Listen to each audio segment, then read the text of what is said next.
రబ్బాని తెలుగు కథలు. అందరికీ నమస్కారం. ఈరోజు మనం తెలుసుకోబోతున్న స్టోరీ ప్రేమ పెళ్లి 3వ భాగం. కమల ఏం చెప్పిందిరా?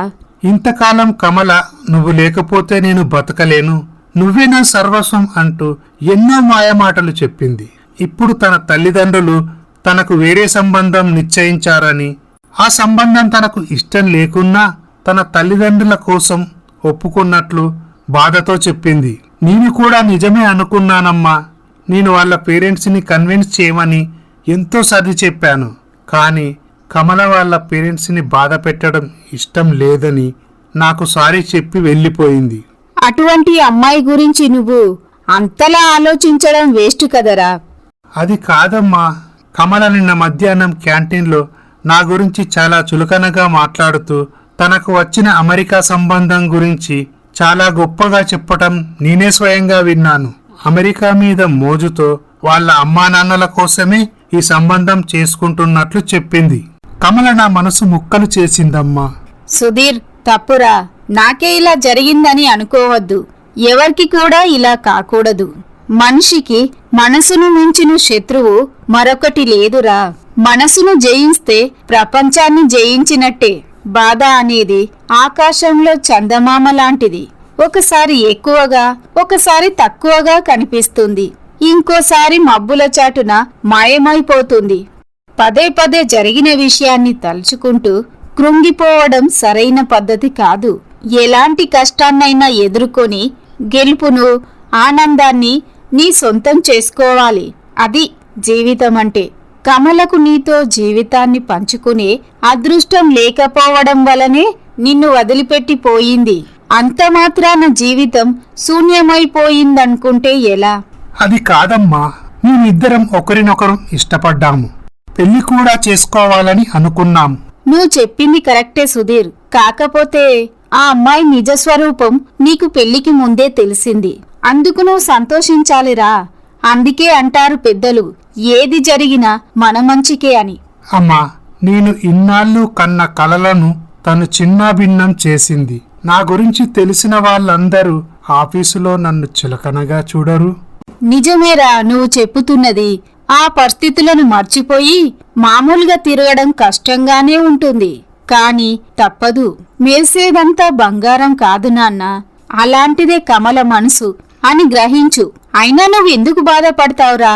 నిన్ను ప్రేమించి మోసం చేసిందని కమల గురించి బాధపడుతూ నీ జీవితాన్ని వృధా చేసుకోవద్దురా. జరిగిపోయిన దాని నుంచి గుణపాఠాన్ని నేర్చుకొని జీవితాన్ని అందంగా మలుచుకో. సుధీర్కి తన తల్లి మాటలు ఎంతో మనోధైర్యాన్ని ఇచ్చాయి. అమ్మా, మీరు చెప్పిన విషయాలు నాకు ఎంతో మనోధైర్యాన్ని ఇచ్చాయి. రేపటి నుంచి నేను కొత్త జీవితాన్ని ప్రారంభిస్తాను. ఇక మీరు నా గురించి బాధపడకండి. ఇప్పటికీ ఆలస్యమైందమ్మా, మీరు వెళ్ళి పడుకోండి, నేను పడుకుంటాను.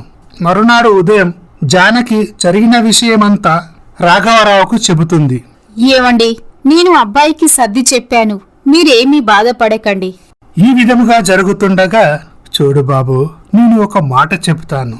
నువ్వు తొందరలోనే ఒక అమ్మాయిని చూసి పెళ్లి చేసుకో. ఈ సమస్యకు పరిష్కారం లభిస్తుంది.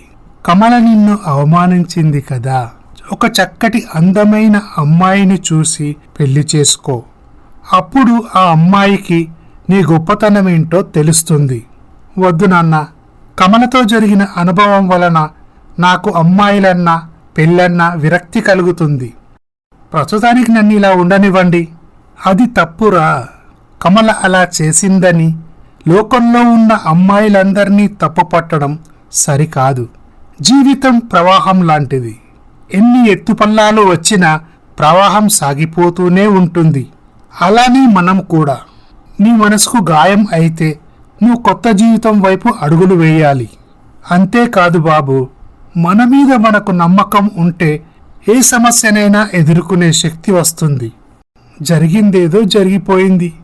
జరిగిన అనుభవాలను పాఠంగా తీసుకొని ముందు ముందు ఇలాంటి పొరపాట్లు జరగకుండా జాగ్రత్త పడితే భవిష్యత్తు అంతా బంగారు బాటే అవుతుంది బాబు. ఏమో నాన్న, నాకు ప్రస్తుతం ఏ ఆలోచన లేదు, తర్వాత చూద్దాం. ఇలా జరుగుతుండగా, అమ్మ, నాకు ఆఫీసులో అర్జెంటు పని ఉంది, నేను అమెరికా వెళ్ళి పనయ్యాక వెంటనే ఇండియాకి వస్తాను. మీరు ఇక్కడ పెళ్లి పనులు చూసుకోండి. అదేంట్రా, పెళ్లికింకా 10 రోజుల టైమే ఉంది. నువ్వు మళ్ళీ అమెరికా వెళ్తానంటావేంటి?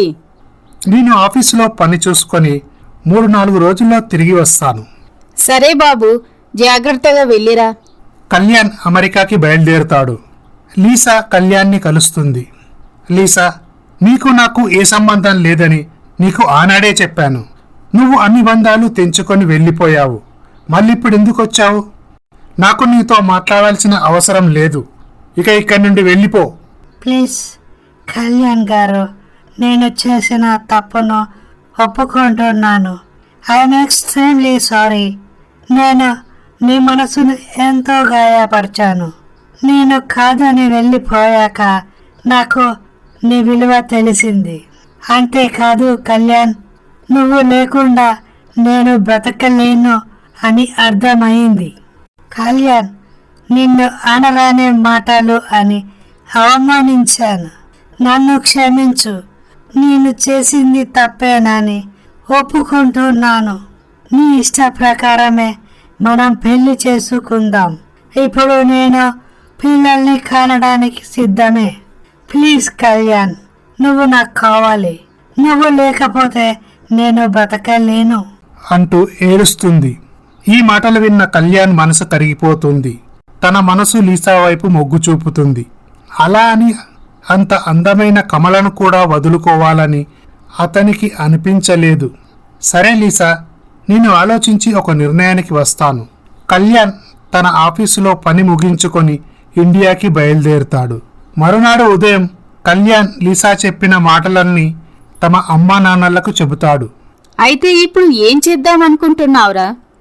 పెళ్లికి అన్ని ఏర్పాట్లు చేశాక ఈ పెళ్లి జరగకపోతే నలుగురిలోనూ మన పరువు ఏమైపోతుంది? లీసా నిన్ను పెళ్లి చేసుకోవడం ఇష్టం లేకనే నిన్ను కాదని వెళ్ళిపోయాకే కదరా మేము ఇండియాకు వచ్చి నీకు పెళ్లి సంబంధం చూశాం. మనం ఇక్కడ ఎంతో సంతోషంగా పెళ్లి పనులు చేస్తూ ఉంటే ఇప్పుడు ఇదంతా ఏంట్రా? అవన్నీ నాకు తెలియదమ్మా. లీసా తాను చేసిన తప్పు ఒప్పుకుంది. నేను పెళ్లి చేసుకోకపోతే తను చనిపోతానంటుంది. అయితే మరి కమల సంగతి ఏంట్రా?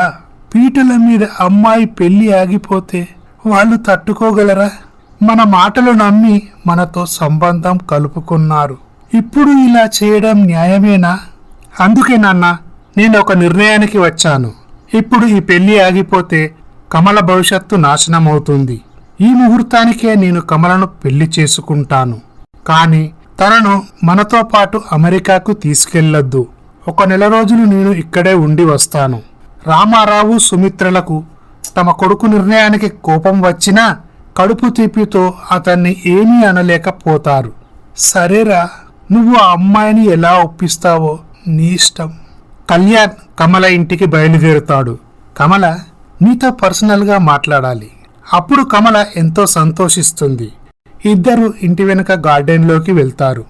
కమల, నేను చెప్పేది ఉద్రేకపడకుండా జాగ్రత్తగా విను. చెప్పండి, ఏంటది? నేను అమెరికాలో లీసా అనే అమ్మాయితో రిలేషన్షిప్లో ఉన్నాను. తను కూడా నీలాగే చాలా అందంగా ఉంటుంది. తనంటే నాకెంతో ఇష్టం. ఈ మాటలు విన్న కమల ఒక్కసారి ఆశ్చర్యపోతుంది. మా పేరెంట్స్కి లీసా అంటే అస్సలు ఇష్టం లేదు. ఎందుకంటే తనకి పిల్లల్ని కనడం, బరువు బాధ్యతలు తీసుకోవడం అస్సలు ఇష్టం ఉండదు. నాకేమో పిల్లలంటే చాలా ఇష్టం. ఇక ఈ విషయంలోనే మా ఇద్దరి మధ్య గొడవ వచ్చింది. తనను ఎంత కన్వీనియన్స్ చేసినా తను నా మాట వినలేదు. అందుకే మేమిద్దరం విడిపోయాం. ఆ తర్వాత మా అమ్మా నాన్నలు నిన్ను చూసి ఇష్టపడి నీతో పెళ్లికి ముహూర్తాలు పెట్టుకున్నారు. అయితే ఇప్పుడు ఒక చిక్కు వచ్చి పడింది. నేను అమెరికా వెళ్ళినప్పుడు లీసా నన్ను కలిసింది. తాను చేసిన తప్పుకు క్షమాపణ చెప్పింది. మీరు చెప్పినట్లే వింటాను. మనం పెళ్లి చేసుకుందాం. మీరు లేకపోతే నేను బతకలేను. మీరు నన్ను పెళ్లి చేసుకోకపోతే నేను ఆత్మహత్య చేసుకుంటాను అని చెప్పింది. అయితే ఇప్పుడు ఏం చేద్దామనుకుంటున్నారు? నేను అటు లీసానో వదులుకోలేను, ఇటు మిమ్మల్ని వదులుకోలేను. ముహూర్తాలు పెట్టుకుని శుభలేఖలు పంచాక మన పెళ్లి ఆగిపోతే నీ భవిష్యత్తు నాశనమవుతుంది. అందుకే మనం పెళ్లి చేసుకుందాం. నేను కొన్ని రోజులు నీతో పాటు ఇక్కడే ఉంటాను. ఆ తర్వాత నిన్ను అమెరికాకి తీసుకువెళ్తాను. అప్పుడు కమల కోపంతో, అసలు నువ్వు నా గురించి ఏమనుకుంటున్నావు? అక్కడ అమ్మాయితో ప్రేమాయణం కొనసాగిస్తూ ఇప్పుడు నన్ను పెళ్లి చేసుకుంటారా? పైగా నాకేదో అన్యాయం జరుగుతుందని నా మీద దయతో నన్ను పెళ్లి చేసుకుంటావా? అసలు ఇలా చెప్పడానికి నీకు సిగ్గుగా అనిపించడం లేదు? వాట్ యూ థింక్ ఆఫ్ మీ? ఇక జీవితంలో నీ మొహం నాకు చూపించకండి. ఇక్కడి నుండి వెళ్ళండి. ఆవేశపడకు కమల. అమెరికాలో లివింగ్ రిలేషన్షిప్ కామన్. కొన్ని రోజులు కలిసుంటారు, ఆ తర్వాత విడిపోతారు. ఇప్పుడు పీటల వరకు వచ్చిన నీ పెళ్లి ఆగిపోతే మళ్ళీ నీకు పెళ్లి జరగడం చాలా కష్టం.